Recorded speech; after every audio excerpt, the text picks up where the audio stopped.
Nothing is better than coming home refreshed after a long vacation. Coming home to a nice, clean house. You feel so fresh.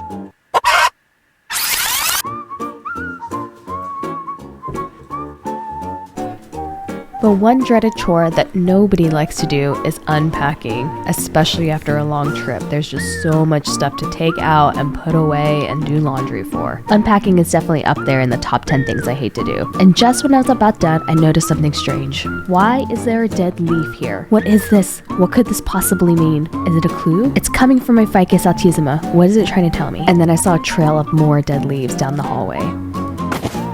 So I decided to follow the trail to see where it would lead me, and I was shocked because there was just more and more all the way down the stairs.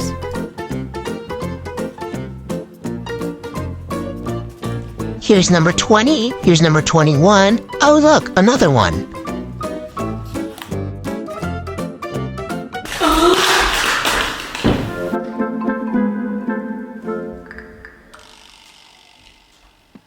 What happened to you?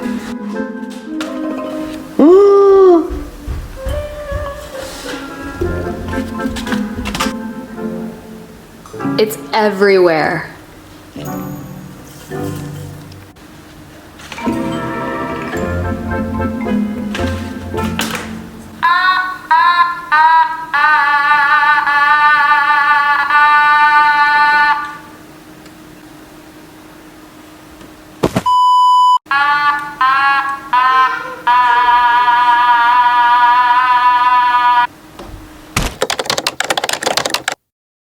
This tree was 100% alive and totally fine 10 days ago. I don't know what happened. I mean, just looking at it, it looks like overwatering. And the yellowing, the drooping, and the fact that it's happening everywhere all at once. But the strange thing is, this isn't a self-watering pot, and it's been fine for months and months and months.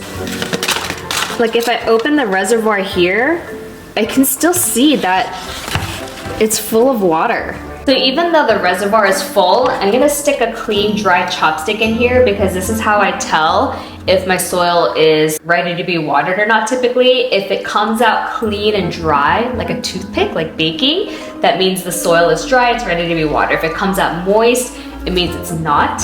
Like I said, this isn't a self-watering pot, so it should be feeding the roots on its own.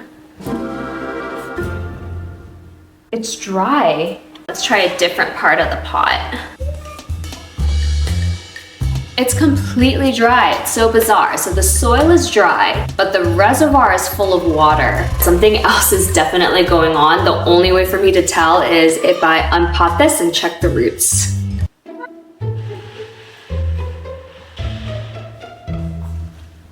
Don't judge my Christmas tree being still out.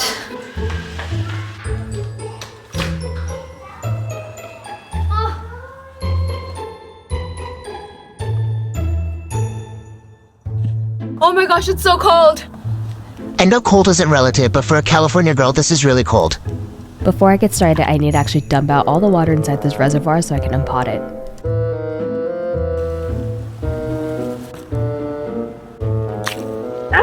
Okay, that's enough.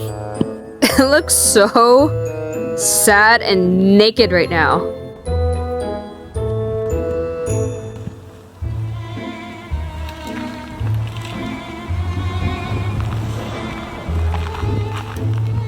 So what you're seeing stuck here to the pot is not a root, it's a cotton wick. The way this self-watering pot works is the cotton wick feeds from the pot into the soil and it slowly takes water from the reservoir and saturates the soil. But as you can see here, this plant was a little bit root bound, so that cotton wick wasn't in the soil, it was actually just entangled within these roots.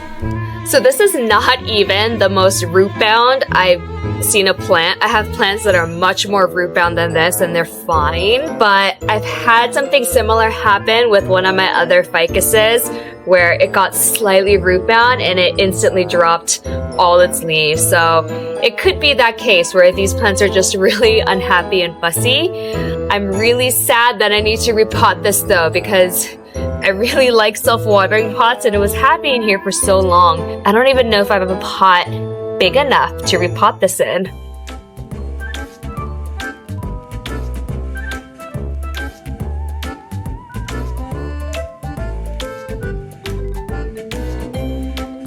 I mean, both of these are barely bigger, but I don't have a bigger pot with me right now. So annoying! I think I'll just go with this one for now.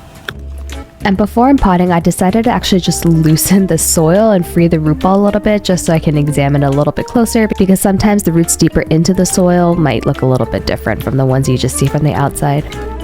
And in hindsight, now that I'm watching this footage, it's really clear that this plant was really underwatered and dried out. And it really is because it was root bound, that wick just couldn't water the soil, it was just trapped. These roots don't look bad, but they are definitely thirsty. I mean, you want a pot that's 1 to 2 inches bigger than the root ball. So this is actually not bad. Ideally, it would be taller, but I'm just gonna repot with fresh soil using my own mix. So I'll get that right now. And if you've been with me for a minute, you know that with every repotting, I like to sprinkle in what I call root crack. It's actually a mycorrhizae inoculant. It helps the roots take in nutrients and prevents transplant shock.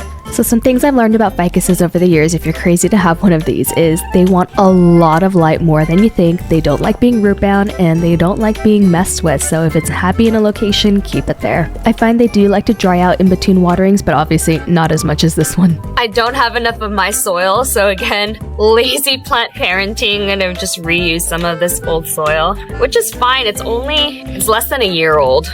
And I can always add nutrients back into it, mixing it with some of mine. And if you're curious what's in my DIY mix, it's just some high quality potting soil mixed with some perlite, charcoal, leca, and cocoa chips. It's a solid mix that is moisture retentive yet well draining. There's still lots of air pockets because I can tell it's a little loose.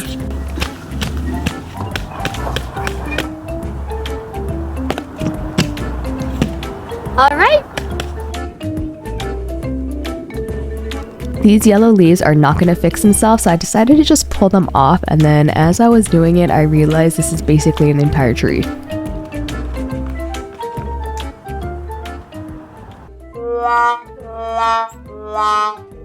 This is the saddest plant ever. A friend recently asked me how much water she should give her plant, and the answer isn't how much, but how frequently. I let my plants dry out between waterings, but when it's time to water, I flood them. You want every bit of that soil saturated.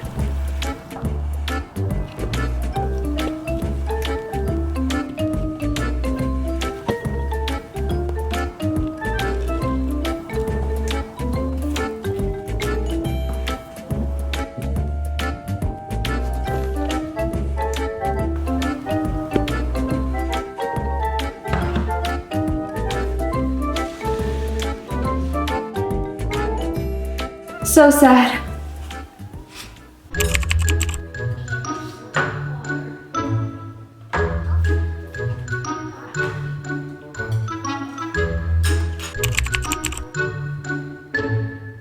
(9:07 p.m., which is prime time for plant chores. This is the saddest looking plant ever. I'm so disheveled looking. Even if this plant makes a miraculous recovery, I still need to do something about all these bare nodes. So I'm gonna apply some cloning paste. I did this on different plants with great success. Here's what it looks like. Kind of looks like Vaseline. And you apply it with a Q-tip just to the nodes. But for plants with kind of woody stems, I'm gonna score it a little. So I'm just gonna scratch it a little. A little sap might come out. See how it's leaking sap right there? I'm gonna wipe that off before I apply the paste, but that's what happens when you score the node.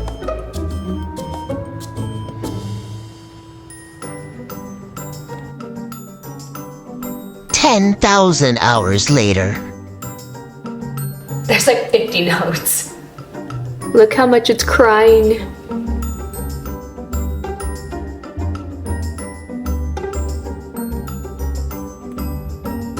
Now I'm gonna wipe off this white residue. Ah, it's on my hands. Oh, it's bleeding. The white stuff can be irritating to the skin, so if you have sensitive skin, might be a good idea to wear gloves. And now I just take a Q-tip and I apply the paste to all the nodes. 20,000 hours later. Okay, let me quickly show you the plant that I successfully used the paste on recently.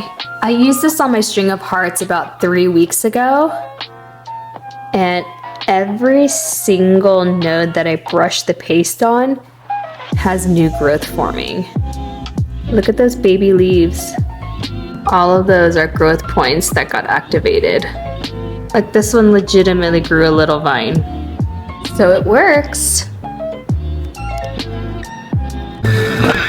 I have faith it's gonna work. I just need to wait like 4 to 6 weeks. I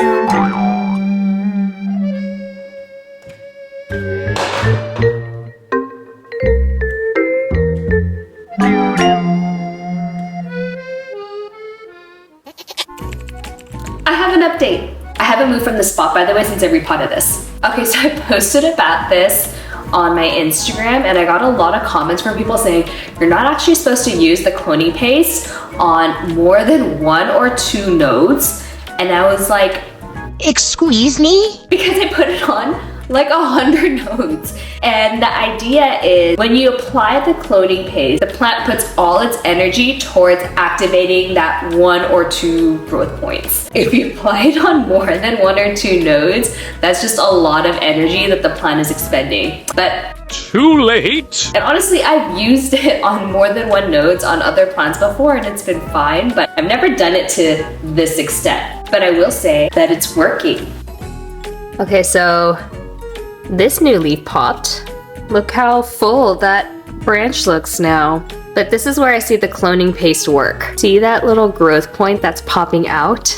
That's from the cloning paste. And it's actually happening over here too. And over here. It's not happening on every single node that I applied the paste on, but it definitely is activating some of the growth points. And I lost a few more leaves too. So there you have it. Okay, if I only applied the paste on 1 or 2 nodes and then waited for that leaf to pop before applying it on another set of 2 nodes, I'm gonna be dead before this tree becomes tree-like again. So conclusion, I don't know. What do I have to lose by applying it on more than 1 node? This thing has like 5 leaves. What did I learn from this experience? I need to monitor the soil moisture of my plants very carefully to make sure that they are not being underwatered, which is what this was. Okay, time to wait and see how this looks in another month.